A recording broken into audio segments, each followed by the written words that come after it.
Bienvenidos a la Escuela Bíblica con el Padre David Kapkin y Pili Pérez.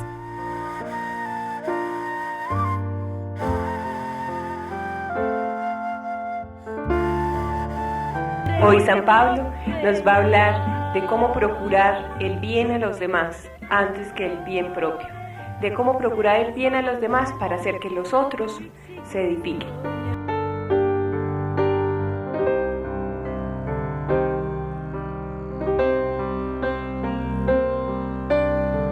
Estábamos en 1 Corintios capítulo 10, versículos 14 a 22.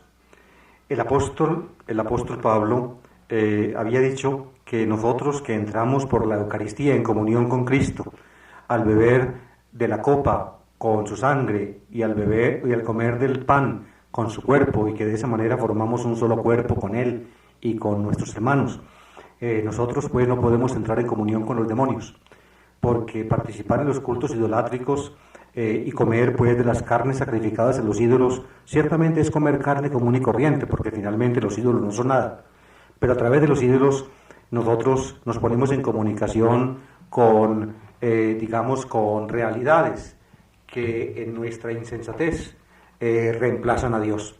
Son por tanto realidades creadas que en alguna forma nosotros transformamos indebidamente en Dios, y de esa manera se hacen nocivas, nos hacen daño, precisamente porque si las confundimos con Dios y esperamos de ella lo que solamente Dios puede dar, entonces nosotros mismos nos condenamos.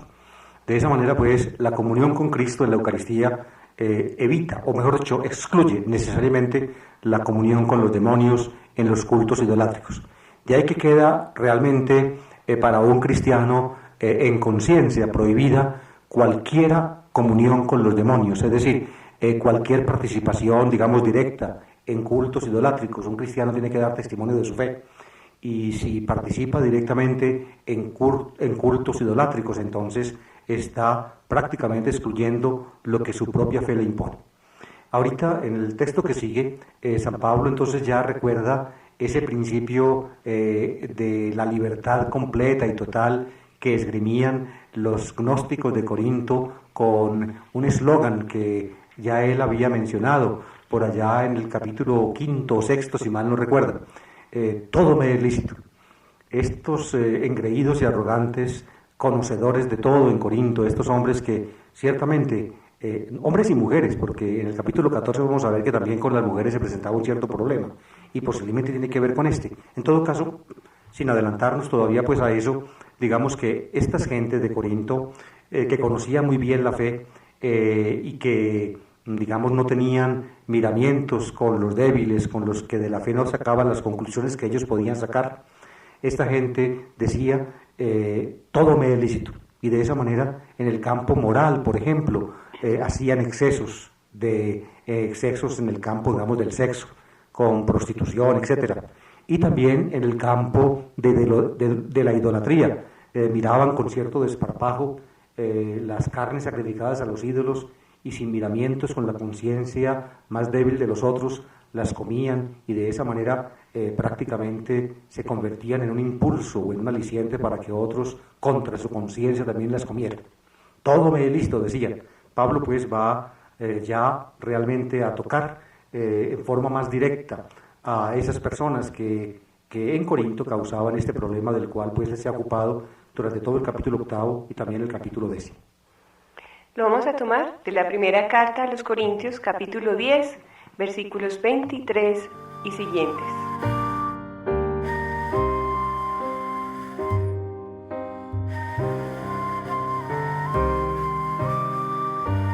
Todo es lícito, mas no todo es conveniente. Todo es lícito, mas no todo edifica. Que nadie procure su propio interés, sino el de los demás. Comed todo lo que se vende en el mercado sin plantearos cuestiones de conciencia, pues del Señor es la tierra y todo cuanto contiene. Si un infiel os invita y vosotros aceptáis, comed todo lo que os presente sin plantearos cuestiones de conciencia. Mas si alguno os dice, esto ha sido ofrecido en sacrificio, no lo comáis, a causa del que lo advirtió y por motivos de conciencia. No me refiero a tu conciencia, sino a la del otro, pues ¿cómo va a ser juzgada la libertad de mi conciencia por una conciencia ajena? Si yo tomo algo dando gracias, ¿por qué voy a ser reprendido por aquello mismo que tomo dando gracias? Por tanto, ya comáis, ya bebáis o hagáis cualquier otra cosa, hacedlo todo para gloria de Dios. No deis escándalo ni a judíos ni a griegos, ni a la iglesia de Dios, por lo mismo que yo, que me esfuerzo por agradar a todos en todo, sin procurar mi propio interés, sino el de la mayoría, para que se salven. Sed mis imitadores, como yo lo soy de Cristo.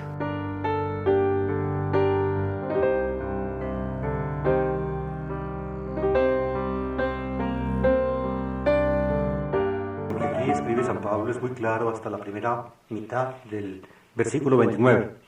De en adelante el texto es oscuro, confuso, difícil. Algunos afirman que quizás se perdió alguna partecita que aclararía las cosas. En todo caso, cuando lleguemos a ese punto, trataremos de distinguir más profundamente lo que el apóstol nos quiere decir. Lo digo desde el comienzo porque tal vez ustedes, cuando Pili estaba leyendo o cuando ustedes estaban siguiendo el texto en sus Biblias, pudieron notar que a uno no le queda una idea clara finalmente de lo que el apóstol dice, al menos a partir del versículo 29 y 30. Comienza pues el apóstol repitiendo, lo tiene dos veces, el santo y seña, el refrán, el principio en que se basaban estos libres de Corinto para actuar. Panta existing, todo es lícito.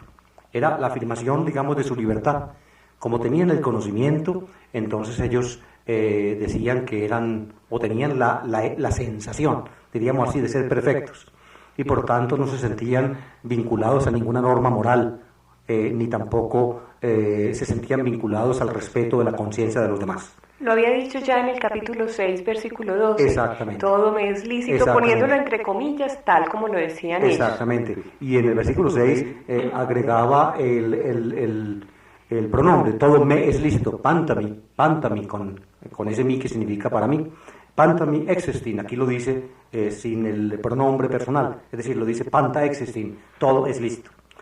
Y sin embargo, aunque todo es lícito, Pablo pues acepta que un cristiano es libre, que un cristiano tiene libertad, sin embargo no todo conviene y no todo edifica. Es decir, que uno cuando usa indiscriminadamente de su verdadera libertad o de su presunta libertad, uno puede hacer daño a los demás, uno puede causar daño, uno puede causar escándalo, uno puede aún apartar a una persona de Dios, como lo mostró en el capítulo 8. Por eso dice, no todo edifica, es decir, uno puede destruir al prójimo. Lo contrario de edificar es derruir. Edificar y derruir son contrarios, por tanto, si no todo edifica, entonces, en el fondo, lo que no edifica, en alguna forma, destruye. Pablo, entonces, en el versículo 24, prácticamente ya teniendo muy en cuenta el tema de todo este capítulo 10 y también del capítulo 8, que era comer las carnes sacrificadas a los ídolos, establece o repite también la propia norma que antes había establecido. Dice, nadie busque lo suyo sino lo del otro, es decir, el amor a los demás es la norma del actuar.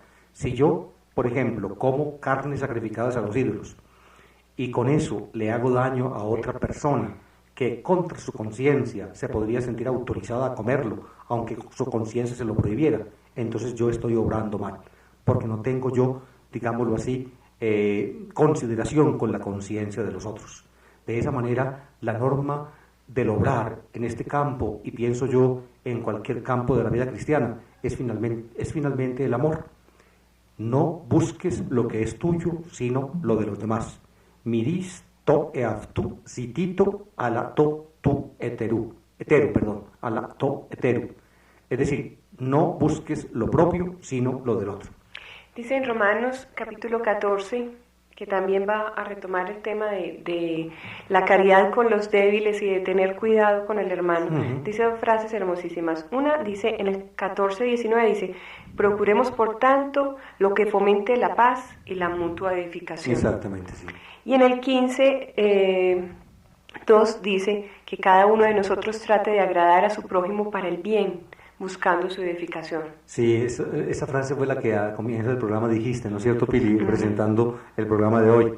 En el fondo, esta forma de hablar Pablo aquí es como una, digamos, como una transposición ya personal del apóstol de la llamada regla de oro, que aparece no solamente pues en boca de sabios antiguos, sino también de Jesús.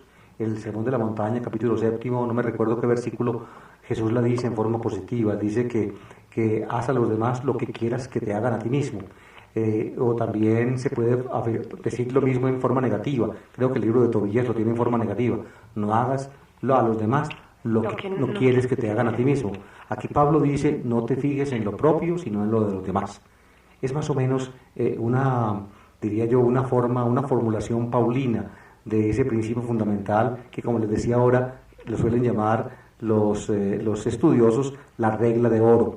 Es la regla de oro de la moral y de la conducta, que a veces, o a veces no, casi siempre en la vida, cuando uno tiene dudas en alguna actuación, uno puede, digamos, inspirarse en ella. Cuando a mí, por ejemplo, alguna persona me pregunta, padre, ¿yo debo hacer esto? ¿Lo puedo hacer? Y entonces yo le digo, mire, Jesús nos dijo una vez esto. Estúdiese usted con esta frase de Jesús y usted mismo resuelva si lo puede o lo debe hacer. Haz a los demás lo que quieres que te hagan a ti mismo. Y ahí está, es decir, es colocar, digámoslo así, el criterio de la acción prácticamente en el amor, en el amor. Es decir, en el fondo es la aplicación de eso que dice la Biblia, amar al prójimo como a sí mismo, sin ninguna restricción, digamos, en cuanto a la identificación del prójimo, porque sucede que en el Antiguo Testamento el prójimo es el cercano. En Jesús el prójimo no es el cercano, sino que el prójimo es el que se aproxima, aún al que está lejano, precisamente para acercarlo, para aproximarlo. De esa manera, pues, esta regla paulina, en el fondo coincide con aquella de Jesús, con la regla de oro, que no solamente es de Jesús, sino que es, digamos, una de esas luces que Dios dejó en la conciencia de los hombres y que finalmente, de esas luces que son, digamos, que siempre titilan, aunque como un cucullito, en la conciencia de cada cual. Yo creo que no hay ser humano que no pueda entender o que no se deje eludir de este principio. Haz a los demás lo que a ti te gusta que te hagan. En eso dice Jesús, se resumen la ley y los profetas.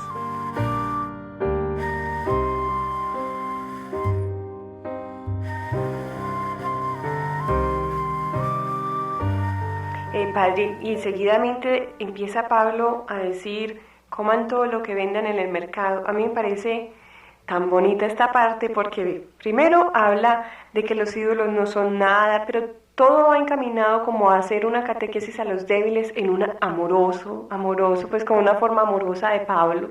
Ahí sí se ve como el carácter de papá que tenía, como toda la responsabilidad de papá. Porque él, en realidad lo de los fuertes no le importa, ya les ha dado duro, o sea, repetitivamente les están diciendo, ustedes que creen tan fuertes, y aquí empieza también, ustedes que creen que todo es lícito, está hablando a los débiles, más que todo, no se está refiriendo a los fuertes, se refiere a los débiles. Ya, es decir, aquí va a hablar en el versículo 25,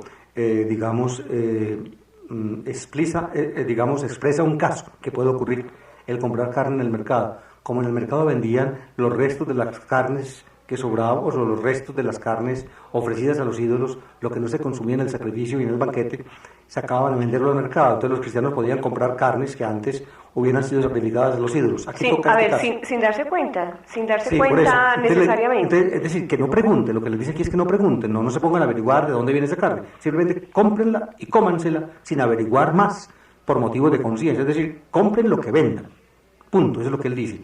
Y luego pone el otro caso, el versículo 27, que es la invitación de algún no cristiano a un cristiano. Pero antes, en los versículos anteriores, los que analizamos ayer, Pili, él había, hablado del caso más importante, y es la participación directa ya en un sacrificio idolátrico y la comida cultural. Él había dicho no por razones de conciencia, es decir, un cristiano debe confesar su fe y no debe poner ninguna cosa que se oponga a su confesión directa de fe. Ayer hablábamos de los yugos desiguales. Para poder trabajar, arar el campo que el Señor nos da, nosotros no podemos andar con yugos Sí, claro, desiguales. es decir, Nosotros no podemos tener aquí al demonio y aquí al otro lado al Señor. Ajá, No, sino exactamente. que los dos yugos deben ser del Señor para poder trabajar bien. En cambio aquí pone otros dos casos que diría yo son, digamos, una instrucción para los débiles, ¿no es cierto? Pues los fuertes ya lo sabían, los fuertes saben perfectamente que los ídolos no son nada y sacan la conclusión de vida, por lo tanto, y es que comer esas carnes es comer carne común y corriente.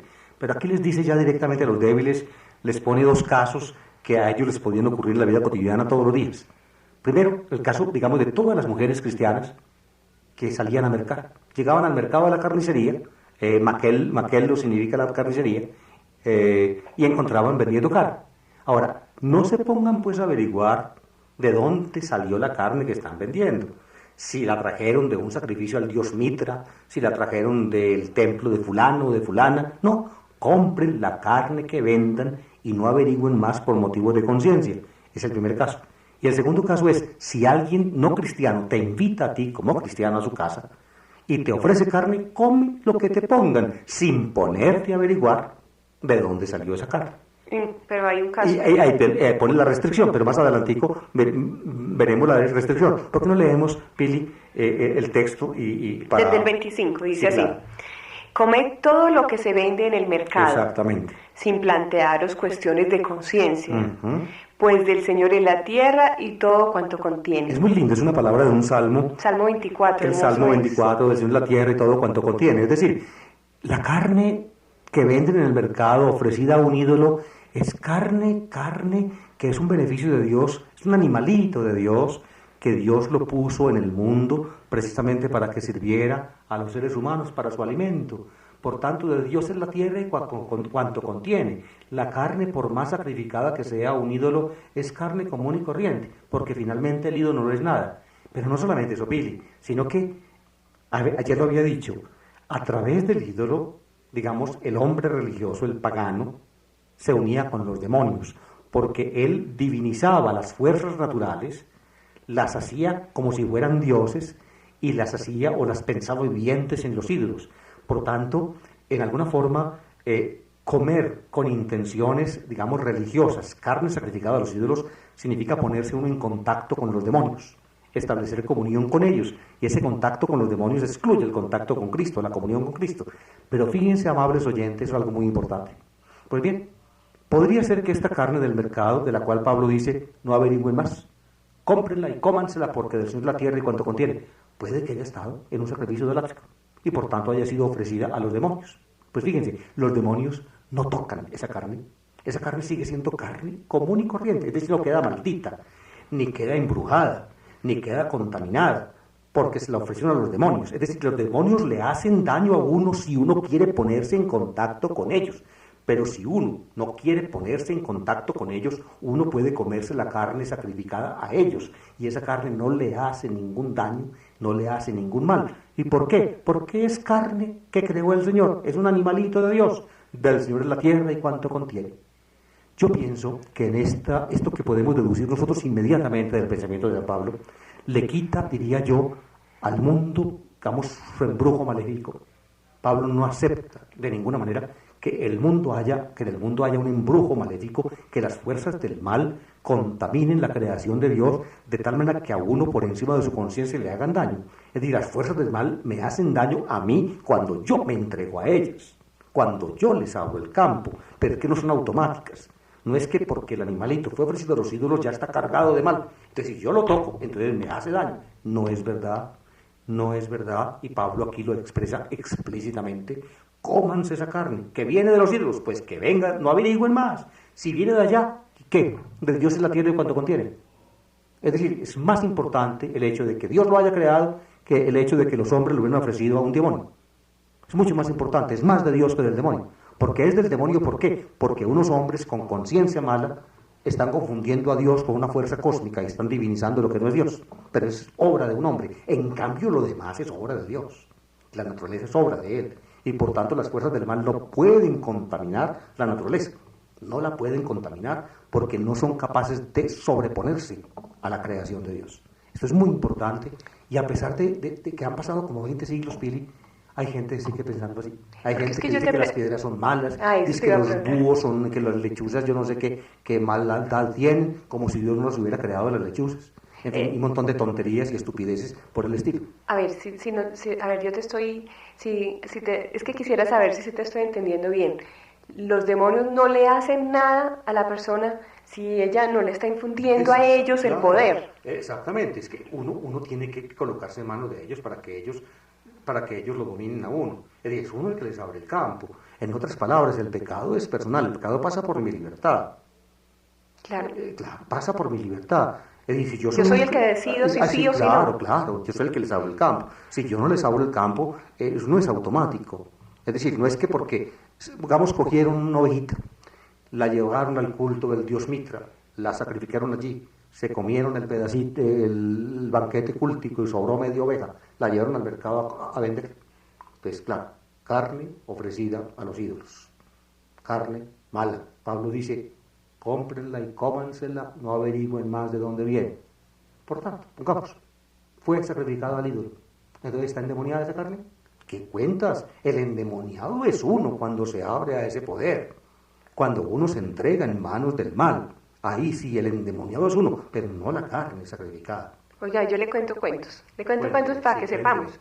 A ver, cuentos de como personas que han botado cuadros, muebles. Estaba hablando de búhos, pero mire, yo le cuento. Cuadros, muebles, búhos, figuras, esculturas que tengan algo parecido a la figura de Satanás. Puede ser un chuzo, puede ser alguna cosa así parecida. Sí. Y entonces esas personas yo las he visto porque conozco a las personas personalmente y yo las he visto esclavizadas a mirar en todas las cosas que se les puede parecer al demonio. Y yo le decía la otra vez, ¿será que es mejor que usted mire todas las cosas, que todas las cosas las creó el Señor, que todas las cosas son del Señor? Exacto. Y que son de su poder y que por Él pasan, primero que por el de los demonios? Y yo le decía, y tuve una discusión con ella y ella me decía a mí, esta persona me decía, ¿sabe cuál es el problema? Es que usted no cree en ellos.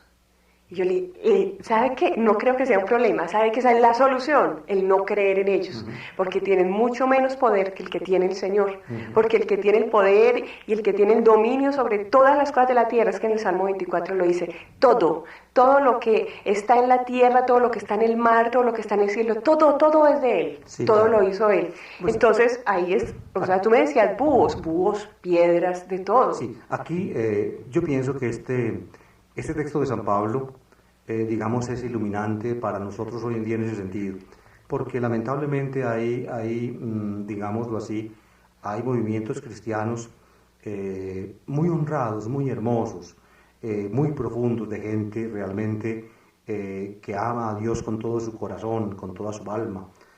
Sin embargo, en los cuales ha entrado una especie como de prurito satánico, de estar experimentando el principio del mal en todas las cosas y prácticamente estar pensando más en lo maléfico que en lo benéfico, en el demonio que en Dios o en el diablo que en Dios. Lamentablemente es así. No sé por qué, digámoslo así, ha degenerado movimientos católicos y cristianos hasta ese punto. No sé. Yo le oía a un sacerdote hablar y decía, todo lo que se tenía que decir de Satanás ya se dijo, a él que se calle, que no hablen de él, porque es que ni siquiera se tiene que hablar de él. O sea, se tendría que hablar, sí, de las bendiciones del Señor, de sus bendiciones en medio de nosotros, de su actuar en medio de nosotros, Claro. pero los grupos que tú estás señalando, y son muchos, hablan más de Satanás, increíble, hablan más de Satanás en medio de ellos que de las bendiciones del Señor en medio de ellos. De todas maneras, Pablo dice acá clarísimamente, evidentemente en la Biblia, en la Sagrada Escritura, en la Palabra de Dios, dice que aunque en el mercado se vendan carnes sacrificadas a los ídolos, uno no debe ponerse a averiguar de dónde salió esa carne, sino simplemente comprarla. Y si es de esa, esté seguro que Satanás no le va a hacer ningún daño, o que los demonios no le hacen ningún daño. ¿Por qué? Porque los demonios le hacen daño a los que se abren a ellos, a los que les abren su corazón, a los que en alguna forma se les ponchan, diríamos así, en el lenguaje nuestro. Y esa carne es carne común y corriente simple y llanamente por esta razón, como lo dice el Salmo 21, que cita el Salmo 24, que cita aquí el apóstol, porque del Señor es la tierra y cuanto contiene. Todo es de Dios, por lo tanto, todo es bueno. Pablo no hace otra cosa aquí que decir lo que dice en Génesis capítulo 1. Y vio Dios todo lo que había hecho y era muy bueno. Pero sí quisiera que le leyéramos el otro caso. Entonces viene el otro caso, que es cuando le invitan a esta persona, o un infiel lo invita a su casa, y entonces esta persona está comiendo y de pronto entra una persona que sí sabe, compañero puede ser, que sí sabe que fue una carne sacrificada a los ídolos, y le dice, eso fue una carne sacrificada, seguramente asustado, le dice, eso fue una carne sacrificada a los ídolos, y San Pablo le dice, por respeto a esa persona, déjelo de Exactamente. comer. Entonces leamos el versículo 27, que es donde ya se expone pues ese segundo caso.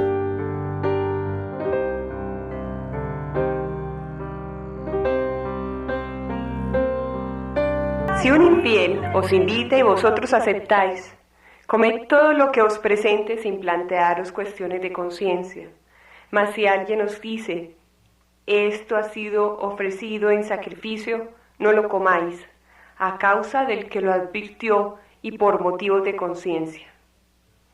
No me refiero a tu conciencia, sino a la del otro, pues ¿cómo va a ser juzgada la libertad de mi conciencia por una conciencia ajena? Ese pedacito final es ya empieza lo complicado. Ya empieza lo complicado, pero hasta me refiero no a la conciencia. No me refiero a tu conciencia, sino a la del otro. Exactamente, es decir, finalmente Pablo es consciente de que aunque sea carne sacrificada a los ídolos, esa que le sirven a uno en la casa del que lo invitó, aunque sea eso, finalmente esa carne es igual a cualquier carne, aunque haya sido sacrificada a los demonios. Pero si llega en ese momento otro que tenga una conciencia débil, que sea uno de los débiles, y te dice, esa carne es sacrificada a los ídolos, entonces no comas por causa del que te está diciendo, es decir, por consideración a esa persona que te está advirtiendo, y por causa de la conciencia, pero no la tuya, tú eres libre, tú sabes en conciencia que esa carne es común y corriente, sino la conciencia del otro, es decir, de la persona que te advirtió, de esa persona. Tienes que tener consideraciones con la conciencia de él, porque para él comer esa carne es cosa mala, aunque para ti sea cosa indiferente o cosa buena, para él es cosa mala, entonces hay que respetar la conciencia de los demás. Aquí vemos entonces, queridos oyentes, otra vez la norma del amor. Es el amor lo que decide, en este caso, si comer esa carne sacrificada a los ídolos, en ese caso concreto, es bueno o es malo. Es bueno en sí mismo, pero es malo por razón de la conciencia del que te advirtió, porque él piensa que es malo y se va a sentir ofendido, se va a sentir escandalizado. Si tú comes, entonces no comas. Ese es el punto, Pili. De pronto nos sirve mucho el ejemplo que yo ponía de la persona que yo conozco. Es una persona muy querida por mí, y que todavía seguimos siendo muy amigos. Y nos sirve el ejemplo, o sea, yo respeto profundamente, y después de esa conversación en la que me decía que el problema era que yo no creía, y entonces el problema era en que yo no creía y ella sí creía, entonces respetamos profundamente las decisiones o las opiniones del uno y del otro, y eso es amar a la otra persona, eso es respetar la conciencia de la otra persona sin estar de acuerdo. O sea, de pronto a mí no lo hago como dice por mi conciencia, porque yo tengo claro que eso no tiene ningún peligro, pero por respetar y por el amor y por pues como el cariño que le tengo a la otra Clarísimo. persona. Ese es el amor, ¿no es cierto? El amor es capaz de ese tipo de sacrificios. Queridos oyentes, noten aquí de nuevo lo que antes decíamos en el caso anterior. Fíjense, en ese caso, pues, si te advierten que esa carne que tu anfitrión, que el que te invitó te está ofreciendo, es carne sacrificada a los ídolos, no comas. Pero no comas, ¿por qué? Porque de pronto te hacen daño los demonios. Porque de pronto los demonios contaminaron esa carne y entonces vas a quedar endemoniado o te va a entrar un maleficio. No, en absoluto. No comas por razón del que te advirtió y por razón de la conciencia de él, y no lo ofendas. No lo supongas a pensar mal. Si de pronto él cree que en el fondo, pues que de pronto los demonios te van a hacer daño, puede que él esté convencido de eso. Pues entonces no lo ofendas. No vayas a despreciarlo. No digas, usted está pensando en los ojos del gallo. Usted es un tonto, usted es un bobo, a usted le falta luz, usted es un cristiano del troglodita, usted es del siglo pasado, usted es un cavernícola de la fe. No se ponga a insultar al otro porque tiene esas ideas. Usted tal vez no es capaz de quitárselas porque el otro tiene una formación, digamos, muy conservadora. En fin, usted respétesela. respétesela y no coma. No coma, pero no porque usted crea que los diablos le van a hacer daño a usted o los demonios. No, no le van a hacer nada, porque esa carne es común y corriente. De esa carne también vale lo que decía Pablo antes, del Señor de la tierra y cuanto contiene. Por tanto, es una obra de Dios y por tanto carne común y corriente. No comas porque ofendes al otro, porque hieres su conciencia, porque tal vez tú lo desvías hacia el mal, porque lo escandalizas. Por eso no comas. Ese es el amor. De modo que no comas, no porque los diablos o los demonios te hacen daño a ti, esa carne está maldecida y es maléfica, no, sino porque el otro se puede sentir escandalizado.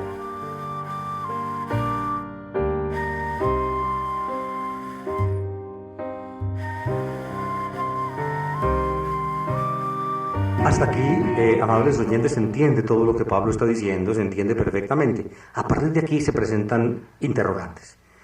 Por ejemplo, si leemos la segunda parte del versículo 29 y el versículo 30, en su contextura actual, tal como están en la carta, notamos que pareciera ir esto en contrario. O como que faltara alguna cosa. Es decir, algunos dicen que algo falta, es decir, que aquí se escapó, que era una después les explico un poquitico mejor, después de que oigamos la lectura que va a hacer Pili. Fíjense ustedes que al oír 29 y 30, inmediatamente nos aparece eso como lo contrario de lo que antes estaba diciendo.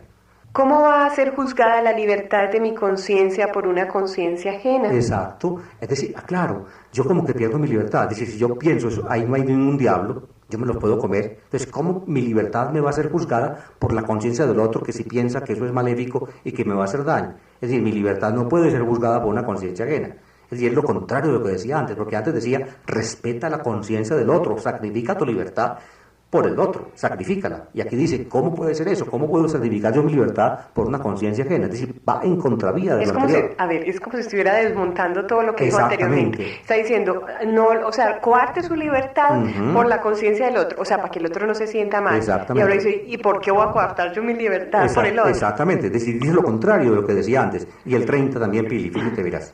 Si yo tomo algo dando gracias, porque voy a ser reprendido por aquello mismo que tomo dando gracias. Exactamente. Generalmente en una comida cualquiera, sea lo que sea la comida, un cristiano da gracias antes. Pues bien, si yo doy gracias por lo que Dios me da para comer, ¿por qué yo voy a ser reprendido porque como eso después de haber dado gracias? Es decir, las gracias que uno le da a Dios por lo que le dio, santifica cualquier cosa, aunque sea sacrificada a los ídolos. Es decir, la acción de gracias previa a la comida hace que eso sea una comida buena, porque le estoy dando gracias a Dios por sus beneficios. Pero padre, yo le pregunto una cosa así, hablando en esto, que es como confuso.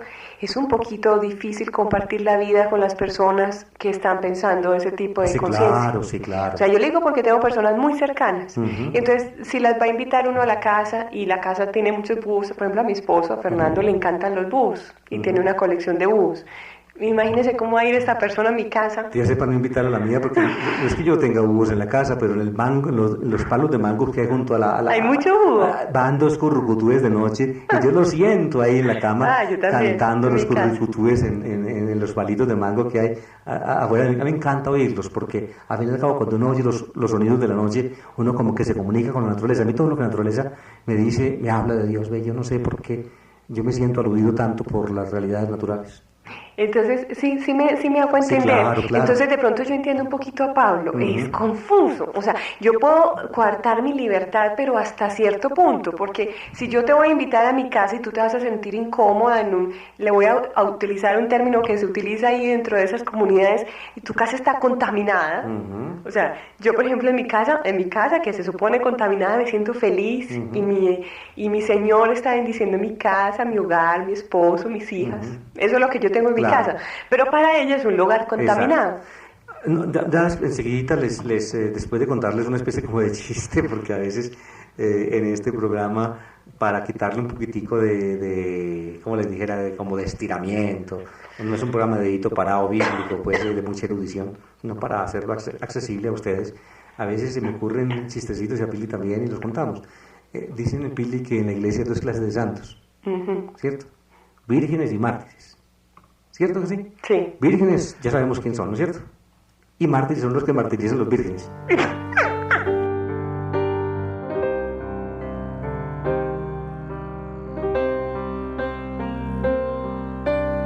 Pues bien. Estuvo bueno. Sí, estos dos principios, versículo 29 y 30, dicen algunos que eran como que algún copista muy antiguo, casi en los originales de las cartas de San Pablo, escribió en el margen Agregó. esas dos preguntas, y que no entendió aquí el apóstol, que porque alguien tenía que sacrificar su libertad por la conciencia del otro, que porque alguien tenía que dejar de comer una cosa porque otro le parecía que no debía comerla después de que él había dado gracias a Dios por ese alimento.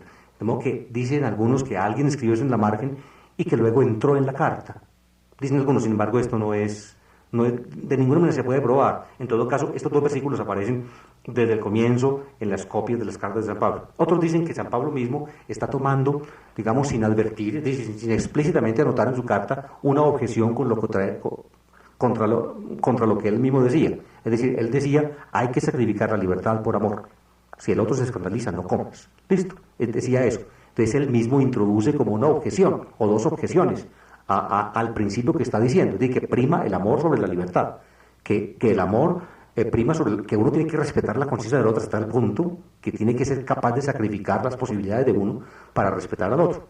Entonces él introduce esas dos preguntas, digamos, como una objeción contra lo suyo, y trata luego entonces de contestar esa objeción en los versículos que siguen. De modo que del versículo 31 al 11.1 tendríamos que encontrar la respuesta de Pablo a la autoobjeción que él mismo plantea. Es decir, él como que hace de abogado del diablo y trata de ponerse él mismo objeciones contra el principio que él mismo ha planteado. ¿No sería que le pasara lo que yo le estaba planteando, padre?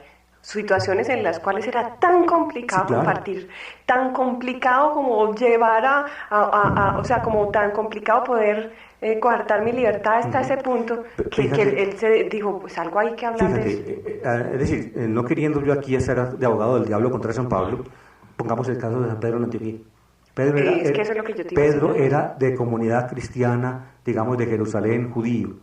Y en la comunidad de Jerusalén pues no se comían cosas no previstas, no admitidas por la ley judía. Pues bien, estando Pedro en Antioquía, con gente venida del paganismo, comía lo que los paganos comían, tranquilo, hasta que llegaron gente de Jerusalén, gente del círculo de Santiago.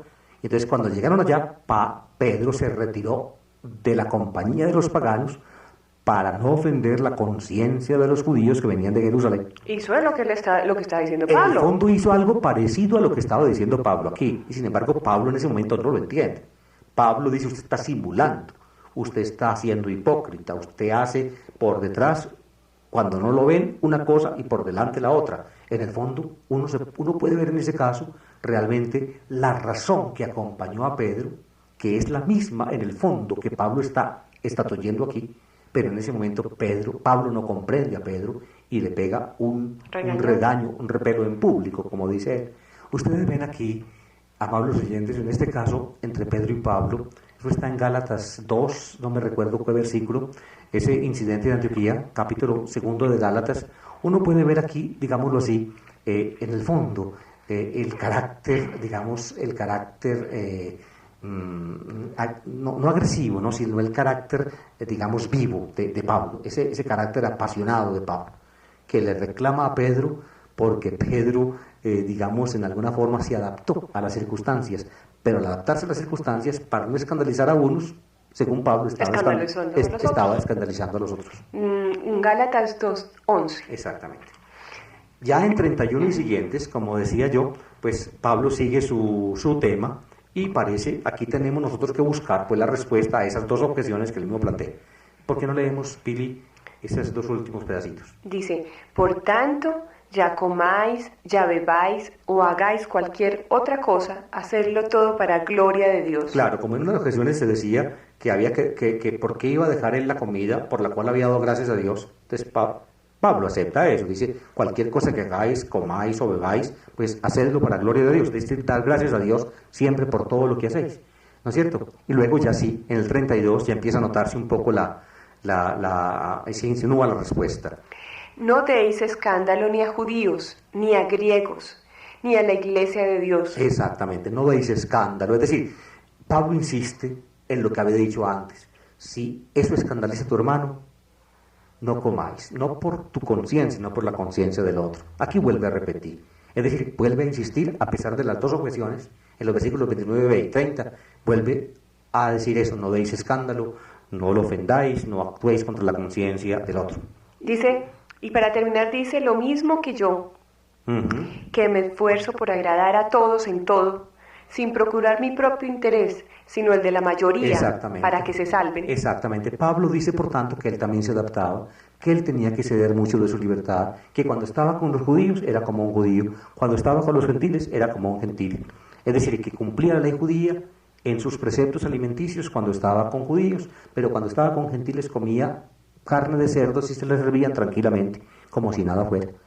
El caso es que cuando le tocó con Pedro, Pedro ahí estaba con judíos y gentiles al mismo tiempo y llegaron los judíos recalcitrantes, entonces el pobre Pedro no supo qué hacer, entonces le trató de darle gusto a los judíos y entonces le cayó encima a Pablo porque estaba escandalizando a los gentiles.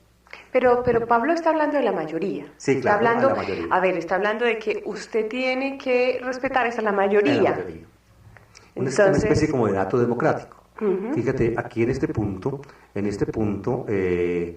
alguna forma, pues Pablo dice que en este caso es la mayoría la que debe ser la norma de uno debe tratar de contentar a los más que puede.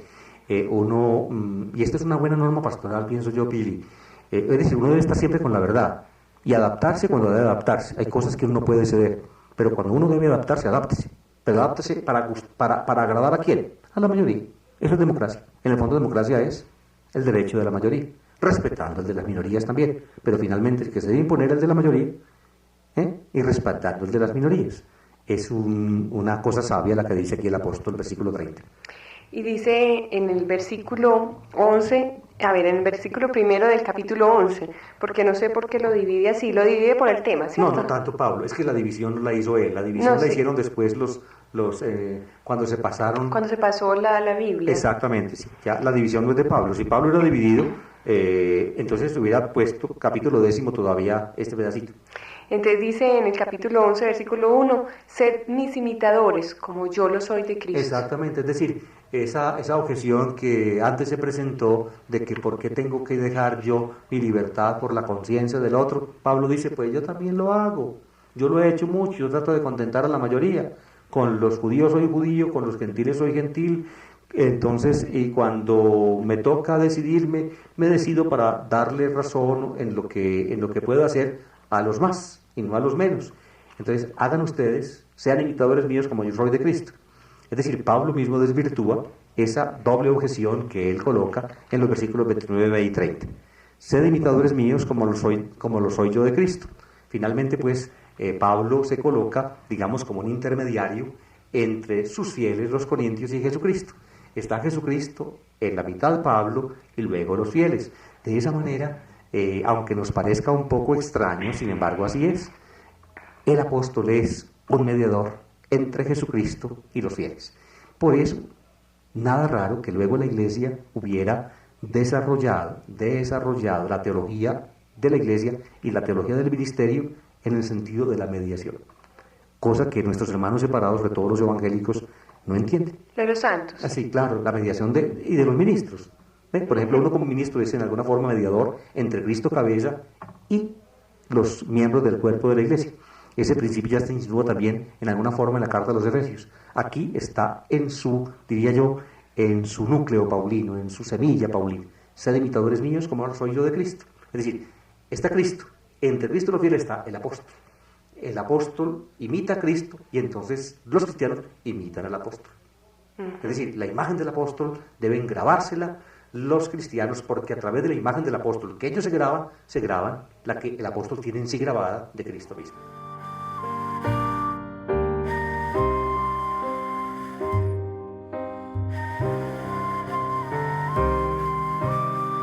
Yo quisiera que volviéramos sobre uno de los temas principales que está tocando San Pablo aquí, y como es la necesidad pastoral, lo que estamos viviendo en este momento con más...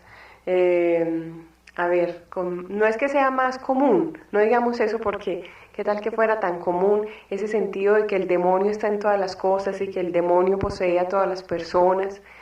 Volvamos a repetir un poquito acerca de esa idea. Y tú decías, la persona la que le da el poder a esas cosas para que actúe el demonio.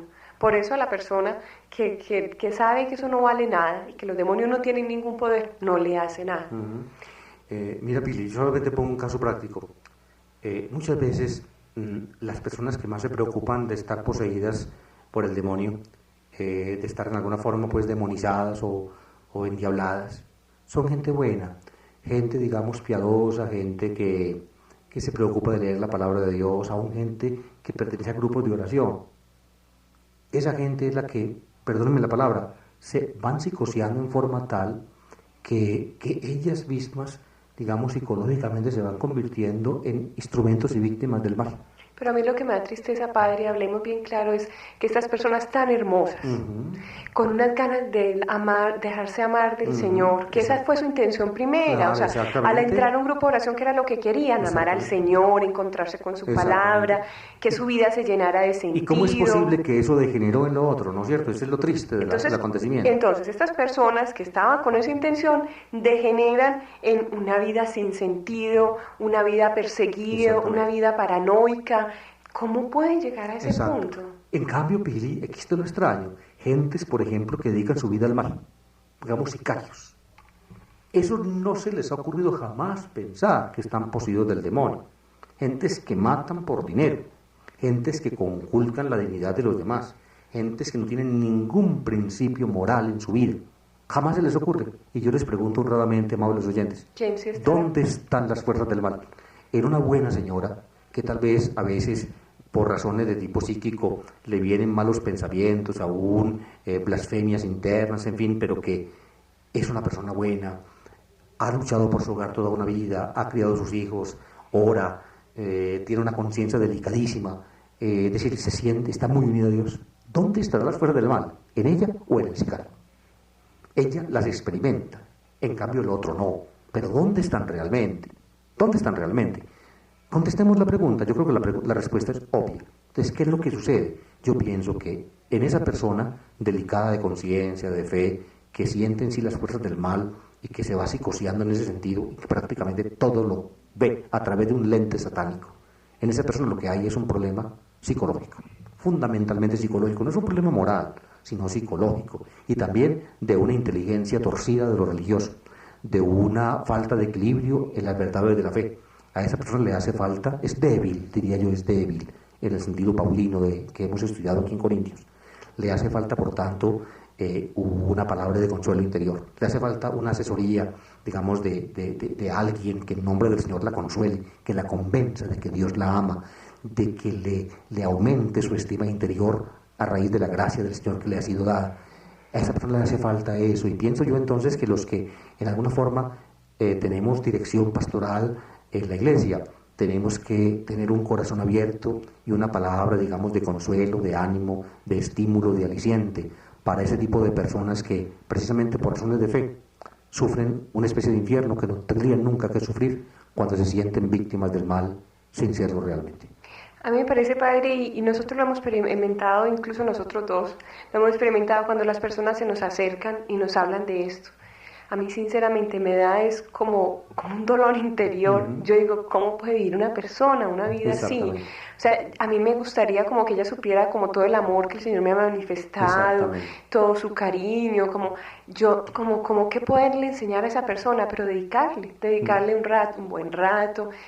No importa que haya que repetirlo, no importa que haya que ser como la gota de agua que cae al cántaro hasta que se rompa y reciba el amor del Señor, porque hemos encontrado que entre los pastores, yo lo he visto, y entre los pastores como una reticencia a hablar con las personas son locas. Exactamente. Sí, esas personas están locas. Entonces, a veces las rehuimos, porque como siempre uno se cansa de ese tipo de temáticas, ahí viene fulanita o viene fulanito otra vez el mismo tema. Pero no es que se canse uno, sino a mí sinceramente lo que me da es una tristeza enorme, como que yo no pudiera manejar el poderle decir, pero ¿por qué vives una vida así? Exacto, uno no debe rehuir a esas personas. Si uno tiene alguna luz interior de parte de Dios, esas personas son las que más necesitan en ese momento, son las pobres entre los pobres, son las víctimas del mal, precisamente cuando el mal que las posee es tan real que es creado por ellas mismas. Es decir, ellas mismas se convierten en el demonio que las atormenta, ellas mismas. De nuevo, yo quisiera, para que esto quede bien claro y no hubiera posibilidad de duda, yo quisiera de nuevo anotar, una persona de estas buena, practicante, correcta, de una conciencia sensibilísima, quizá precisamente la misma sensibilidad de su conciencia, la misma delicadeza es la que la lleva a estas exageraciones. ¿Qué es esa persona en comparación, digamos, con un violador ancestral que goza deflorando a las muchachas, violando, haciendo el mal, burlándose de todo el mundo y pisoteando los valores de los demás? ¿Dónde están las fuerzas del mal realmente? ¿Dónde? Yo creo que ustedes pueden contestar.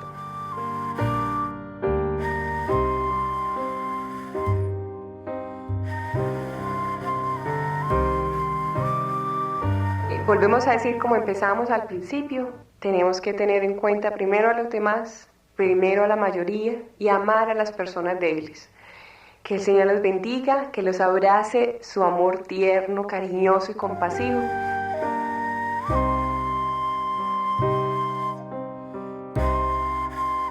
Hemos llegado al final. Gracias por estar con nosotros. Los acompañamos el Padre David Kapkin y Pili Pérez. Que el Señor los bendiga.